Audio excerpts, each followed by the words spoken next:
I'm in Tel Aviv. I'm honoured to be here. It's a privilege to be invited here. And although we may have a weak, spineless, cowardly government who recognise the terrorist state of Palestine, the British people stand with the state of Israel. Israel.com. Avi, good to see you, bro. Shalom, shalom. Shalom, shalom. How are you feeling? I'm happy to be here, mate. I'm honoured to be here. What are you hoping from this trip? I'm hoping to show solidarity with real strong leadership. I wish our country had a leader like Netanyahu.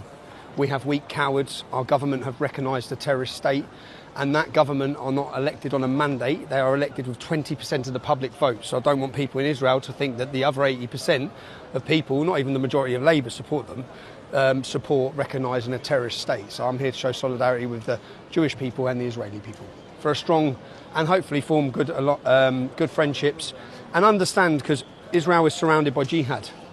Britain is going to be surrounded by jihad. Yeah?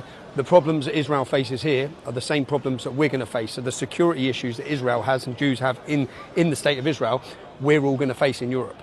It's coming, sort of the whole of Europe, because we have allowed and empowered Islamic extremism. We have leaders who have got on their knees to them and appeased them, and they still think they can appease them. Obviously, Israel understands now they can't appease them. I remember a time when Jews were dragged out of Gaza. Jews were dragged out of Gaza as part of a peace deal that would somehow give peace, which everyone knows it doesn't bring peace. So, yeah, I'm here as a friend of Israel. Look, and I'm happy to be here, and I'm privileged to be here as well. Listen, and I'm taller than you, Avi. Not sure about that part, but the truth is the Mossad ran out of money, so they've sent me to come here. And we're not getting $7,000 a post. A tweet. Yeah. Mate, I want to add them all up. I said, if anyone's paying $7,000, I'm owed millions. The truth is, I don't do this. I've never been paid a penny from Israel. I do it because I see Israel as an ally, as a partner, as the only place where we are now surrounded. This is a beacon of freedom and democracy, of rights, of all the things that we as British people hold dear. And all the places surrounding this are human rights violations, terror states, jihad states. So, yeah. Look, and we're not being paid by anyone to be here and cover it. To be honest, I think it's important for Rebel to be here because we know BBC, Sky, and the rest of the fake news are going to run a certain narrative about this house. So we've actually set up a website like Rebel does, TommyInIsrael.com. You'll be able to get a front row seat to Tommy's actual tour here in Israel. Bookmark it, and if you want to help us with the $7,000 a post, you can do it there. TommyInIsrael.com. Mate, welcome. We're really excited. I've been trying to get him here for so long. It took Amichai Chikli from the diocese. Mate, you're here on a state visit. Enemy of the state, friend of the state. Enemy of the state in Britain, friend of the state in Israel. But not just friend of the state in Israel, because I believe now I'm a friend of the state in many countries. I don't know if you heard what happened in Panama. No. So I went to Colombia and they refused me entry and they deported me. I landed in Panama and they were deporting me there. And then the mayor of Panama saw it online and he sent a security truck, a cyber truck, to come and pick me up and apologise. And he sent me a beautiful message just saying, I can't believe that I'm getting to meet you like this. So, and that's in Panama. So I've had some... It's spreading. I feel the shift. It's spreading. America. Mate, I can tell you now, everybody that's seen our camera here in the airport asked who were you waiting for, Tommy Robinson. They're like, really? Yeah. The entire country knows you, knows who you are and are excited. And to be honest, even people on the left at some of these protests are like, I like him. Yeah, that's what I feel you're going to get that welcome that Trump kind of gets here, which is thank you for being a real friend. Trump was here 72 hours ago, wasn't he? 48 hours ago. I wish I was here at the same time. But yeah, I just think that so many people now in our government and the cowardly leadership have hung the Jews out, especially in Britain. It must be a scary place. These are the victims of October 7th, when an invading army come in, massacred, raped and pillaged their way through innocent communities. A music festival. And they didn't just murder them on the spot, as we know. They took hundreds of them back to tunnels. When you think about it, like, people have just been released just 2 days ago. They spent nearly 700 days in total solitary, underground in tunnels. And whilst all that was going on, I don't remember hearing much from our politicians or government about releasing the hostages. That's all that should have been the cry for, because the war would have stopped a year ago, 2 years ago, if they just released the hostages. But the call wasn't for them to release the hostages. All the people on the streets of the UK every single week wasn't about releasing the hostages. It was never about releasing the hostages. So, if they really wanted the war to stop, that's all they should have been crying for and screaming for and working for, but they weren't.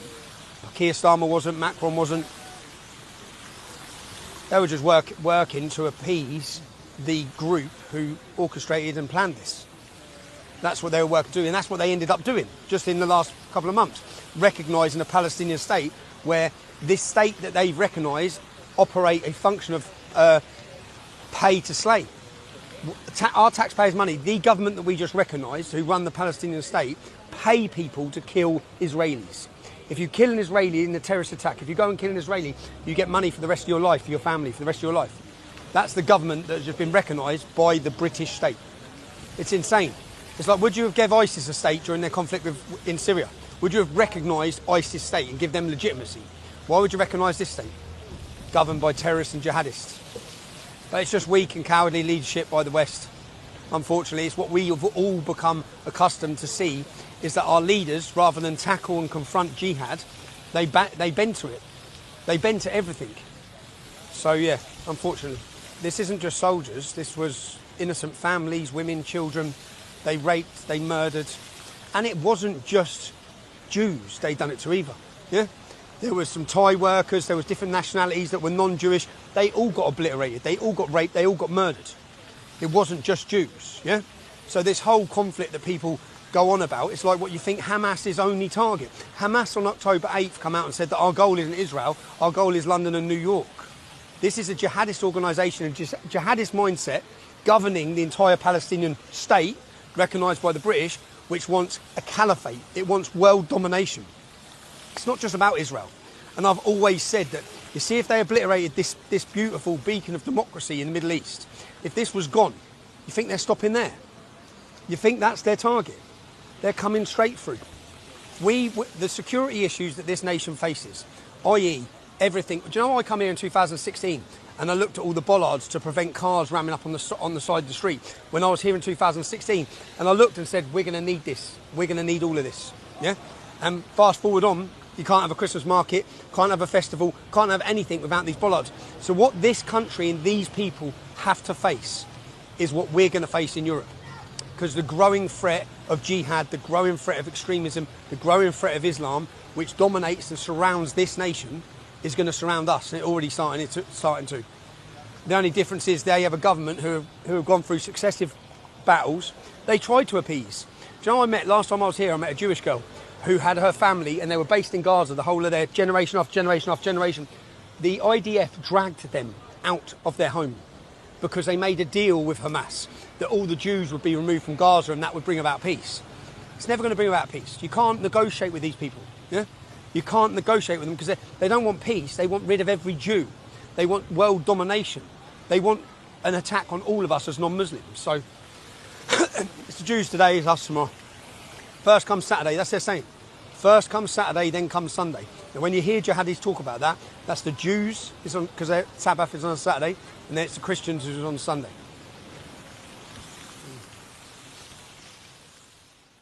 I was blessed this morning to have the opportunity to train with a special elite unit from Duv Davan.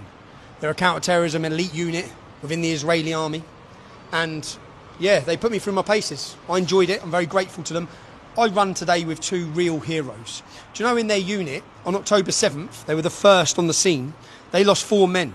They said in October, they were still battling on October 8th and 9th. And whilst they were losing men, you had people in the West calling for a ceasefire and talking about a genocide. 1,000 Israelis have been butchered, slaughtered.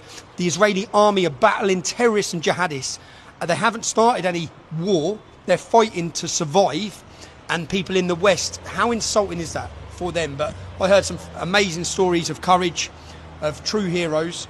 And it puts it into perspective when you think about what these men are going through. I met a young British lad who I trained with this morning, who's just finished 3 years of service, fighting for this elite unit. So, and as we're running along the beach, this is the insanity of it. The leader of a commando group, the leader of the commando group, who lost 100 men, run past and stopped and talked to us. He lost 100 men in this fight against jihad. When you think about the sacrifice and the loss of life and the effect it has on every person here, and then you see the way it was treated in the West, it's an absolute insult. Then you think about Keir Starmer. Think about this man who lost 100 men. You think about this other unit who lost 4 of their brothers, yeah, fighting against these jihadists. And then you think about Keir Starmer, and you think about the Labour Party, and you think about them recognising and rewarding these jihadists with a Palestinian terrorist state. It's an absolute insult, but I was blessed this morning. I was blessed because it gave me a reset. I haven't trained really for a month, and you know you just need that break. And I always talk about how important physical exercise is. I feel already better this morning just from that training, so I'm very grateful to the lads from Doof Devan. And I said, now that you've released those terrorists, because remember, lots of jihadists have just been released back home, yeah? Murderers and butchers of children. One man who was released killed 7 Israeli children. So these units now need to go back and get them again. So cheers.